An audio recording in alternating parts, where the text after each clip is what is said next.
Hola cinéfilo, si eres fiel a nuestro programa recordarás que esta noche vamos a presentar la segunda parte de la conversación que sostuvo Marta Araujo con Fernando Pérez.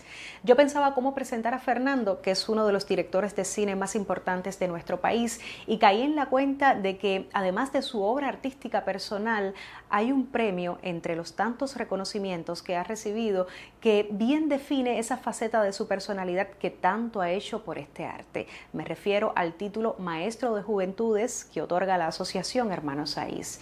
Creo que no hay un cineasta joven en Cuba que no haya acudido a la sabiduría y a la nobleza de Fernando y haya encontrado siempre en él un oído receptivo y un consejo útil.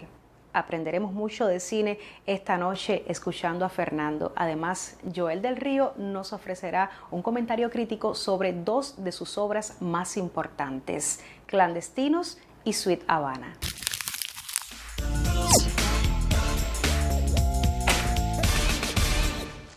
Buenas noches, mis amigos de Te Invito al Cine. Esta semana nosotros seguimos conversando con Fernando Pérez. Yo la semana anterior había hecho la presentación de mi invitado, a quien le doy las buenas noches otra vez, y no encontraba las palabras justas para presentar a Fernando.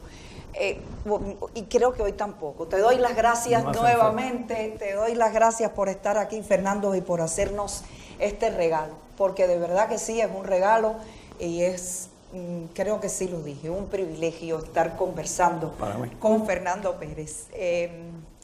Vamos a retomar la conversación de la semana pasada y permíteme hacer el recuento, ¿no? Un poco de memoria, porque yo quería, bueno, tenemos a Fernando aquí, no vamos a hablar, no vamos a pasar por todas y cada una de sus películas. Vamos a aprovechar a Fernando para que nos hable de Fernando, director de cine, en el proceso de creación de una película. Yo creo que la labor fundamental de uno como director, y eso yo lo he descubierto con el tiempo, no quiere decir que desde el inicio yo lo supiera, eso son lecciones que uno va aprendiendo en la vida. Pero lo que más se acerca a un director de cine es el director de orquesta. Yo vi una película que a mí me impactó mucho, del realizador polaco Andrzej Wajda, que es la historia, la voy a contar brevemente, la película es mucho mejor que lo que yo cuento, de un director de orquesta que se hace famoso internacionalmente, vive en Nueva York, etcétera, y de pronto quiere regresar a su pueblo natal, a dirigir la orquesta municipal, digamos. Y todos los de esa orquesta están nerviosos y el director que está ahí y la orquesta no suena bien y empiezan a tener discusiones y a no sé qué y todo lo demás. Y aquel hombre llega con una tranquilidad, con una armonía, con una plenitud, coge la batuta, empieza a dirigir aquella orquesta que era disparatada y todo empieza a sonar en su lugar. De manera que hay que tener una batuta. Hay que tener una batuta. Una batuta. Y esa batuta, bueno, ¿cómo la aplica uno? A veces uno tiene que escuchar a los demás. Siempre yo escucho mucho. Después determino, claro, sí. Después uno decide, si no, mira, realmente lo que siento es esto. ¿Por qué?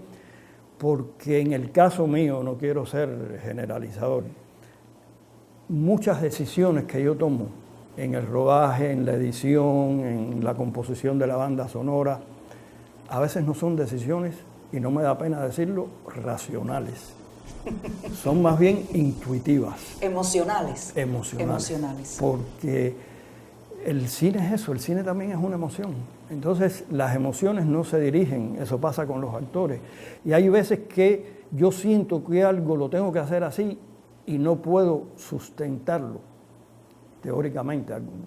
Y me dejo llevar por eso. Yo creo mucho en la intuición. Hay muchas cosas en mis películas también que yo digo, la vida me las ha dado.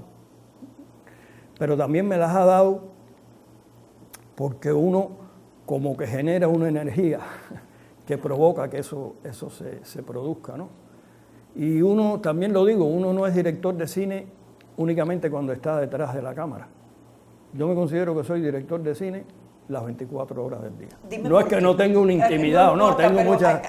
A ver, háblame ¿Por qué? ¿Por qué? Tengo mucha intimidad, todo, es cierto, y hay momentos que yo vivo con mucha intensidad y me olvido del lenguaje cinematográfico. Pero eso después en la memoria se convierte también, en el caso mío, en materia creativa. Un momento de felicidad, un momento de dolor, claro, un momento de duda, un momento de nada, de la vida, que lo que la vida te da, eso te va nutriendo como materia afectiva para después darle vida a los personajes de tus historias, a las historias que tú quieres contar, etc. Y creo que eso siempre es una riqueza. Hay una anécdota de Miguel de Unamuno, que no es muy larga, por eso la voy a hacer, donde el escritor español está un día arreglando el jardín de su casa y pasa un vecino, es domingo, y lo saluda y le dice: hey, don Miguel, trabajando. Y don Miguel le dice: no, descansando. Y al domingo siguiente, don Miguel está sentado en el portal de su casa dándose sillón y pasa el mismo vecino y le dice: ¿qué tal, don Miguel? ¿Descansando? No. Y don Miguel le dice: no, trabajando. Trabajando. Es decir, hay muchos momentos en que uno no tiene que estar dirigiendo para pensar, crear, convertir en materia creativa lo que uno vive, lo que uno ve también, lo que uno observa, lo que a uno, en definitiva, como individuo y como ser humano, le afecta. Esa es mi experiencia, ¿no? Y nunca habrá una fórmula. Yo siento que cada película y cada proceso es distinto. Sobre eso quería hablar. Y cada película surge de manera distinta, tú no sabes cuándo te va a surgir. No es que yo me siente en mi casa ahí frente a un buró, frente a mi ordenador, ahora qué película voy a hacer, y ahí machucándote. No. A ver, te pongo un ejemplo para no ser abstracto. La idea de Madagascar, o al menos de la estética, del estilo narrativo que iba a tener Madagascar, que es una película muy simbólica, muy metafórica sobre el momento del periodo especial que estábamos viviendo.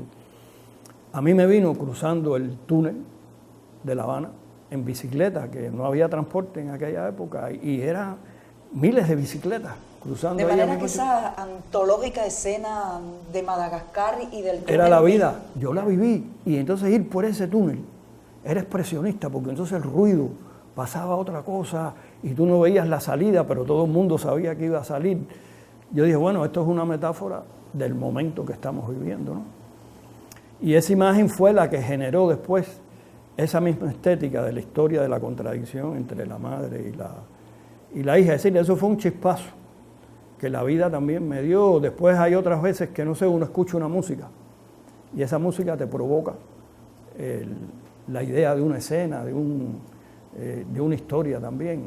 Depende mucho de la... Ahora, yo nunca he hecho, yo no soy un director muy prolífero tampoco. Es decir, si tú ves, no solamente porque de conseguir financiamiento es difícil muchas veces, aunque en ese sentido yo soy... es un proceso que cada día se encarece más. Y soy un privilegiado porque he tenido oportunidades, por lo menos cada 4 años y a veces menos, hacer una película. Bueno, y el prestigio de Fernando, de un trabajo y de una obra que también... Pero a veces no cuenta. Sí. Cuando hay dinero, ay, qué va. Pero bueno, lo que te iba a decir, es decir, yo no soy muy prolífico. ¿Por qué? Porque yo tengo que identificarme mucho con la película que quiero hacer. Si no me siento muy motivado, prefiero hacer otra cosa, no sé, escribir, estar aquí contigo en un programa. Qué bueno. Que hacer una película. Es decir, todas las películas que yo he hecho han sido porque yo he tenido la necesidad de verdad de Yo creo que eso y eso es fundamental. Eso es fundamental, eso es una clave de éxito, bueno, particularmente en el cine de Fernando Pérez y en la de cualquier creador, o sea, esa verdad, esa... Bueno, polemizo contigo, eso no te asegura el éxito, porque de alguna manera de las películas que yo he hecho, no todas satisfacen a todo el mundo. Por ejemplo, una película que yo quiero mucho, Madrigal, porque es una película muy... que va contra toda una manera de hacer cine convencionalmente, es una película que no le gustaba a casi nadie, pero de verdad que ni en Cuba ni fuera de Cuba. Habrá alguna gente que... Pero sin embargo, yo me sigo identificando con esa propuesta, porque es una propuesta que me permitió a mí, no sé, demostrarme hasta qué punto uno puede crear historias desde lo ficticio, ¿no? Yo me planteo cada película como un reto. Hay muchas veces que yo no sé qué va a pasar. Eso sí me ayuda mucho. Por ejemplo, ahora yo estoy en el momento de preparación que tuve que dejar a 2 semanas de su rodaje cuando comenzó esta historia del COVID. Y en abril iba a empezar a filmar el rodaje de mi próximo proyecto, que es Ricky and Billy, o El mundo de Nelsito. Ya eso es definitivo, Ricky and Billy o El mundo de Nelsito. ¿Por qué razón? Porque es una película en la que yo quiero, después de haber realizado Insumisa, que es una película muy clásica en su manera narrativa, yo he sentido la necesidad de hacer una película que juegue mucho con las estructuras, que maneje el humor negro, que dialogue con el espectador. Vas a entrar en el terreno del humor, que no es, digámoslo, nunca lo has hecho. Y humor negro, además. Y humor negro. Que es muy peligroso. ¿Te da miedo? Y nada, pero creo que va a ser muy divertido. Seguro. Entonces eso me tiene a mí muy, muy motivado. ¿Qué te quiero decir con esto? Que yo no sé a dónde va a conducir esta película, pero realmente en el proceso creativo voy encontrando cosas que una me lleva a la otra. Es decir, nosotros las preparamos, ya yo tengo un equipo de actores, un equipo de creación, que por lo menos durante el mes y medio que tuvimos de prefilmación, nos divertíamos mucho en lo que estábamos haciendo. Entonces, esa fruición... Es un buen augurio para esa película. Esa fruición yo pienso que puede quedar, ojalá, reflejado en la pantalla. ¿Por qué has preferido siempre la regularidad en el equipo de filmación tuyo e incluso los actores, que tú siempre has escogido o te has mantenido muy estable con ciertas actrices, actores, por ejemplo, con directores de fotografía, editores, que son la editora de Fernando, el director de fotografía de Fernando, etcétera? Sí, mira, es un trabajo de equipo. ¿A qué responde? Y yo pienso que esas afinidades se van también construyendo, se van creando. Son importantes para Fernando, claro. Esas afinidades que pregunto. Sí, fundamentales. Fundamentales. Y yo he tenido magníficos colaboradores. Voy a mencionar algunos a riesgo de olvidarme de otros, porque sería muy largo, pero por ejemplo con Raúl Pérez Ureta, ya a veces nosotros no necesitamos las palabras para comunicarnos. Discutimos mucho porque a veces tenemos puntos de vista distintos, pero ya hay una construcción en el diálogo que siempre marcha, siempre fluye. Con Julia Yip, la editora, bueno, tuvimos mucha comunicación desde el noticiero. Ahora estoy trabajando con un editor joven, con Rodolfito, porque bueno, la China está jubilada y eso también me motiva grandemente. Con Edesio Alejandro he hecho tantas películas, hemos compartido tantos momentos de duda, de creatividad, de búsqueda, y eso está ahí. Con Edesio siempre yo trabajaría, y ahora bueno, estoy trabajando con nuevos también sonidistas, porque Edesio no solamente fue músico, fue el diseñador de las bandas sonoras de muchas de mis películas, y así, con un gran colectivo. En el caso de los actores, no sé, Luis Alberto, Isabel, Laurita, Coralita y tantos otros, hemos intercambiado muchas emociones. Ya eso nos une, ¿no? Pero a mí siempre me gusta también trabajar con gente nueva. En cada película siempre he tenido... Soy testigo de que Fernando Pérez es un creador y en este caso en su labor de director, no solamente de director de cine. Fernando trabajó con nosotros en la muestra de nuevos realizadores y vi esa apertura, aunque también con la batuta, o sea, la batuta de Fernando, pero esa disposición a escuchar, a oír y a confiar, fíjate, y a confiar.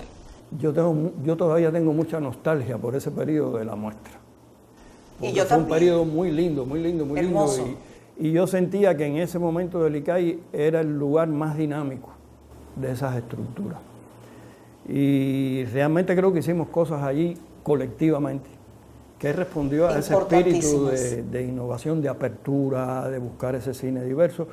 Y por eso te decía, siempre en mis películas, yo trato de trabajar con gente joven, con especialistas jóvenes. Y eso era un hervidero allí en la muestra. Entonces, realmente si yo pudiera hacer cada película con el espíritu de la muestra, para mí sería una felicidad también. Si uno está muy seguro de todo, ojo, cautela.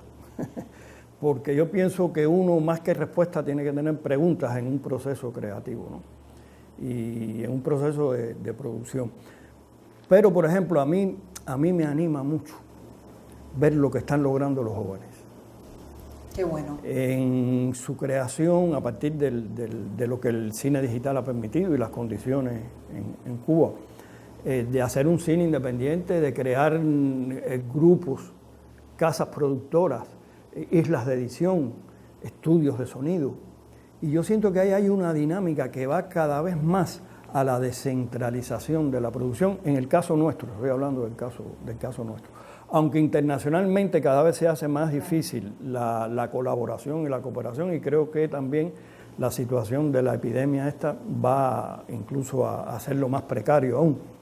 Pero yo tengo mucha confianza en cómo los jóvenes van audazmente por delante. Y eso es una realidad. No creo que estemos hablando del futuro. No. Es un presente que está ahí, que crece y le va dando una dinámica a nuestro cine, a la cual va a ayudar mucho el Fondo de Fomento, que ahora en noviembre y en diciembre van a estar los dos primeros resultados. Qué importante para nuestra industria, para nuestro cine. Por la descentralización justamente de la industria del cine, y eso te anima a que haya diversidad, a que haya más una dinámica de movimiento mucho más efectiva. Así que yo creo que sí, no va a ser fácil hacer cine, pero las dificultades y todos los muros y todos los problemas siempre se vencen, siempre se puede hacer. Solo basta que haya una idea y una cámara y alguien que quiera hacer cine para que eso se produzca. Vimos que, por ejemplo, tú tienes preferencia por una película como Madrigal, por ejemplo. Es muy complicado. Dime una película preferida de tus películas. Y salió por ahí Madrigal, salió Madagascar también. Un proyecto al que le tengas un especial, con el que hayas tenido una especial relación. Yo creo que todas. Sí, no, mira, no, es muy difícil. Es muy difícil. La respuesta clásica es no, cada película es como un hijo, bla. Pero bueno, también a veces uno tiene, más identificación por razones extracinematográficas con ciertas películas. Y claro que yo me identifico con todas. Pero en la línea de tu pregunta, yo sí podría decirte honestamente, es decir, por ejemplo, Clandestino siempre una película que a mí me reportó muchas emociones, es verdad, compartir la comunicación con el público, que sea una película que todavía hoy, para generaciones más jóvenes, se pone por la televisión y la ven y la gente dice, ay, yo como lloré con tu película, etc. Es decir, eso me hace ver a Clandestinos como además fue la primera vez. Entonces siempre uno recuerda la primera vez con mucha intensidad. Y luego está una película como Sweet Havana, una película que yo nunca esperé que tuviera la repercusión en todos los sentidos que tuvo. Pero sobre todo aquí, fuera de Cuba la tuvo, pero aquí en Cuba, la reacción del público. Yo debo decir que yo le pedí al presidente del ICAI que la película se pusiera solamente en el Chaplin. Soy testigo de eso. En el Chaplin, ¿por qué? Porque yo en ese momento, y todavía lo sigo luchando, yo dije, los cines en Cuba y en La Habana están muy deteriorados, esto es una película que se tiene que ver bien, que el espectador tiene que saber que está. Y algunos me decían, eso es un poco elitista. Y le dije, no, eso es un respeto al público para que la gente la vea como es. Y se puso en Chaplin. Y yo pensé que iba a ir un público, bueno, interesado en ese tipo de cine, pero entonces la gente empezó a hacer cola, a desbordar aquello. Y aún hoy, yo voy por la calle y mucha gente recuerda esa película en su identificación, no solo con los personajes, sino con ese entorno y con esa mirada que la película da de nuestra realidad. Yo con el tiempo he llegado a pensar, entonces bueno, son esas dos películas las que yo diría me dan mucha emotividad, ¿no? Pero yo he llegado a pensar en el caso de Sweet Havana, que también pudo haber sido otra, no sé, una novela o una obra de teatro u otra película, pero fue como que Sweet Havana salió en el momento que la gente esperaba una película como esa.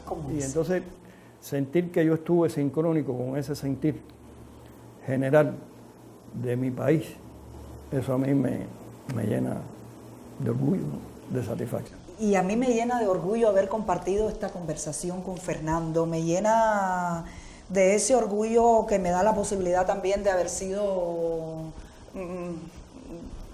compartirlo compañera. Nosotros y que los espectadores hayan tenido la posibilidad también de acceder a todo cuanto Fernando nos acaba de decir. ¿Cuánto tiempo estaríamos conversando, Fernando? Muchísimo. Pero se acabó el programa. Invítanos a ver una película. Además de Madagascar, además de Madrigal, además de todo el cine de Fernando, invítanos a ver una que te guste. Los paraguas de Cherburgo. ¡Qué maravilla! Muchísimas gracias, Fernando. Muchísimas gracias. Es un placer. Queríamos hablar en este programa sobre las dos películas más queridas, más estimadas por Fernando Pérez. Se trata de Clandestinos, que fue su ópera prima, y también Sweet Havana, que es tal vez su película más reconocida internacionalmente y la que también ha sido considerada por buena parte de la crítica como una de sus mejores obras. Ocurre con Clandestinos que, a pesar de ser una ópera prima, resultó ser singularmente madura, en tanto combinaba nada menos que 3 géneros cinematográficos bastante claros. Estaba por un lado la estructura de thriller, con toda la intriga, las persecuciones, la acción física y sobre todo el sentido del suspenso que la película tiene, y estaba también por otro lado el cine histórico y el melodrama.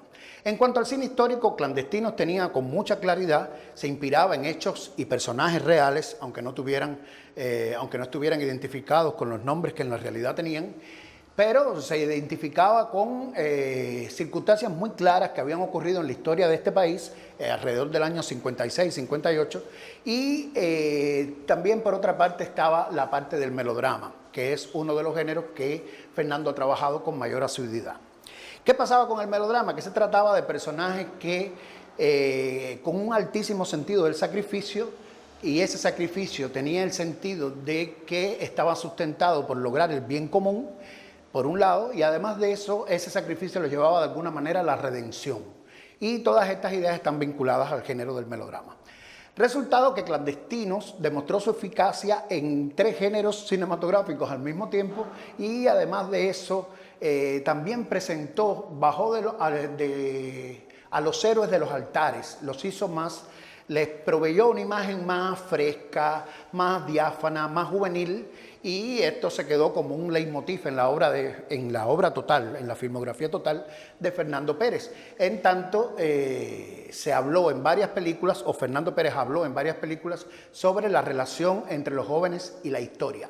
Primero en Clandestinos, como ya decía, y también en películas posteriores como Hello Hemingway, que también es una protagonista muy joven que está tratando de encontrar su lugar en la sociedad, y por supuesto en José Martí, El Ojo del Canario. Son las 3 películas históricas de Fernando Pérez donde se combina con la frustración y el sacrificio de los personajes. Respecto a Sweet Havana, hay una perspectiva del cineasta muy distinta. Ya no se trata de lo histórico, sino de lo contemporáneo, de lo que está pasando en el día de hoy. Y se toma una perspectiva absolutamente documental. ¿Por qué? Porque se trata de 15 personajes aproximadamente, pero por lo regular son 15. Los personajes principales, nada menos 15 personajes, que son personajes reales que interpretan el papel de sí mismos en una película que habla sobre un día, de la noche a la madrugada, un solo día en esta ciudad, en la ciudad de La Habana, en un barrio muy específico, Centro Habana. Entonces, desde esa perspectiva documental, es increíble cómo el cineasta, o es increíble, no, uno lo cree cuando ve la película, es muy notable cómo el cineasta desprende una historia llena de emoción, de espiritualidad, de emotividad, porque precisamente en Ciudad Habana se recrea el mismo conflicto que Fernando ha recreado en Clandestino y en otras películas. La dicotomía o la contradicción que existe entre lo común, la cotidianidad y la espiritualidad y la creatividad que deciden levantarse por encima de todo este mundo concreto y erosionante. En fin, tanto Clandestinos como Ciudad Habana, siendo dos películas tan distintas, están recreando un mundo espiritual y filosófico muy típico de Fernando Pérez. Por eso queríamos volver a hablar sobre ellas, tal vez para que el espectador comprenda por lo menos los valores que los críticos hemos reconocido en estas tres películas. Primero hablamos de Madrigal, después de Clandestinos y más tarde de Sweet Habana. Tres obras indiscutiblemente maestras, tres películas muy distintas que dirigió Fernando Pérez. Cinéfilo, esta ha sido una de esas jornadas que no quisiéramos que terminara, no solo por lo entretenida, sino por lo útil que ha sido para quienes amamos el séptimo arte. Contar con la presencia de Fernando Pérez es un verdadero privilegio que espero hayas disfrutado al máximo. Además, el análisis que Joel del Río dedicó a dos de sus obras más importantes es uno de esos momentos que nos enseña a ver y a disfrutar el cine. La próxima semana regresa para conocer a otro cineasta cubano a través de su vida artística y de sus métodos de trabajo. No faltes para que me des la oportunidad de decirte una vez más, te invito al cine.